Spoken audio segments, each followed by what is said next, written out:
Hey, we've still got much more still ahead. Stay with us. The news at 6 o'clock starts right now.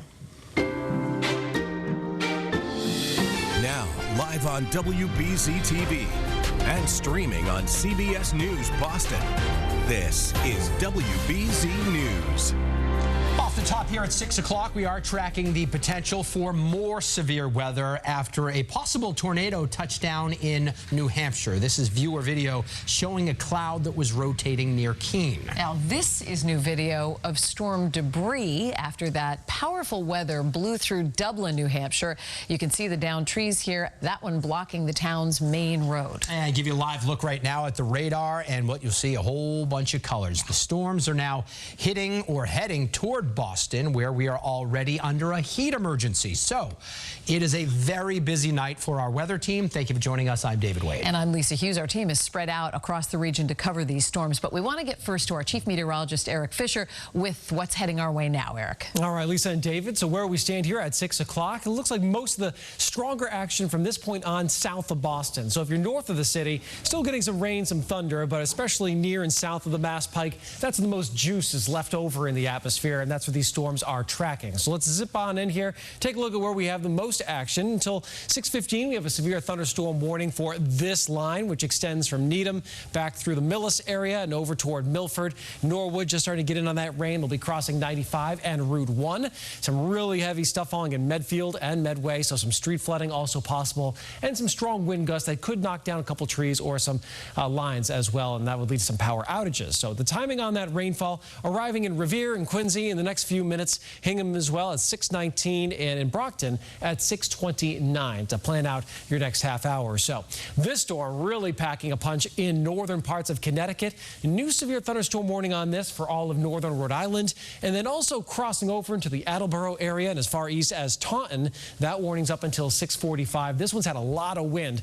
These brighter colors indicating some 60 or even 70 mile per hour wind gusts in northern Connecticut, and that's crossing 395. So we'll be watching that as it moves off to the east. And you see all that lightning really loud in southern parts of Worcester County, but just getting nicked by that storm. So heavy rainfall, thunder and lightning, but the stronger winds are south. Meanwhile, it's just raining across areas around Woburn. Not severe weather, not too stormy. Here across the North Shore and Cape Ann, not expecting much activity from this point onward, except for more garden variety rain. We also had that report of a possible tornado on the south side of Keene. Some wind damage reports farther east of that. We'll be looking at the Weather Service and their confirmation or not. They'll be heading out tomorrow morning. Our severe thunderstorm watch stays out until 8 o'clock tonight. Meanwhile, WBZ's Jacob Wyckoff is out on the roads taking a look at some of these storms, areas that have been hit again and again this month. Right now in the Needham area. Jacob, what are you seeing? Yeah, Eric, I think that we've officially achieved cats and dogs status here in Needham. The rain is really coming down, snarling what is already a tough commute home on this Thursday and just adding to the headaches. We're right now going about 40 miles an hour in a 55 zone, going 128 south. I'm at about exit 33 or so, about a mile away.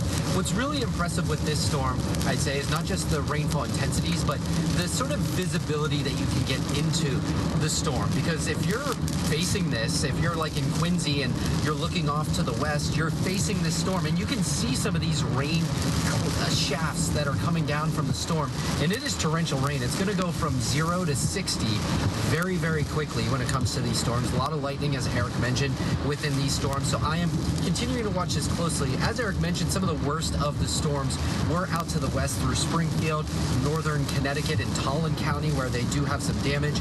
But there is that isolated cell that I'm also watching out towards Holliston and Medway. Could contain a few gusts there, so we'll be watching that. I'll be on the roads sort of all evening. If anything does pop up that is severe, you know that I will be on it. So that's the latest here on 128. Meteorologist Jacob Wyckoff, WBZ News. Guys, back to you. All right, Jacob, thank you. Our team coverage now continues with WBZ's Laura Hafley. She is in Dublin, New Hampshire, where that tornado was reported by a spotter. And Laura, we can see the damage behind you now. Yeah, that's right. We're standing on the Dublin School campus right off of Dublin Road in New Hampshire. As you mentioned, significant damage here, including smaller pieces of damage like this knocked over light you see, but a really clear indicator that there may have been a severe storm system of some kind that came through here is this giant tree behind me here with its roots ripped out of the ground. It's going to take severe weather for something like this to happen. Now, we are told that although this boarding school obviously is out for the summer, there was a summer camp here when the storm system came through. A school administrator says the students in that summer camp did shelter in place inside of a music room, and that administrator I just mentioned, she also was forced to shelter in place inside of a bathroom. That's how severe this storm looked when it's made its way through this campus. And I have to tell you, as we drove down Dublin Road to get here, trees, tree branches, power lines down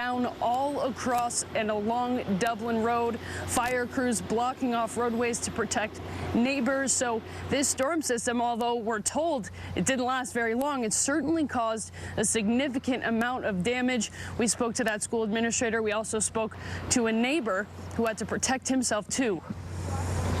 I was inside working in our apartment, and I just heard like a loud noise and peeked out the window and saw a tree get ripped up out of the ground. So it was, and at that point I was like, it's time for me to get into the bathroom and get into the tub. So I went and sat in the tub for 30 seconds, and then it had blown over by then. I've been up here for 3 years. This is my first time seeing it. So, I mean, it was reminiscent of like a hurricane. Like that's kind of what it felt like. All of a sudden, we had like a flicker of the electricity kind of went in and out, and then my ears popped, and I heard a door slam, and then poked my head into the hallway. I was at the office at the time, and the quad of our campus was just kind of like swirling. There was lots of like debris going. Trees looked like they were flying, and so then I went into the bathroom. Now here's the good news. Despite there being school-age children on campus, no injuries have been reported. But as you're seeing, significant damage. There's a lot to clean up here at the Dublin School. We're told by parents that there may be some kind of concert tomorrow night for that camp. It's unclear if that concert will go on. But I'm looking at these buildings here. It seems like the power is still on. So again, no injuries is the good news here. As soon as we learn more about roadway closures or more damage in the area, of course, we will update you. For now, in Dublin, New Hampshire, Laura Hafley, WBZ News. Laura, thank you. And we have this breaking news. A fire is burning right now on the campus of American International College in Springfield. This started when the storms came through, and it could be connected to a lightning strike.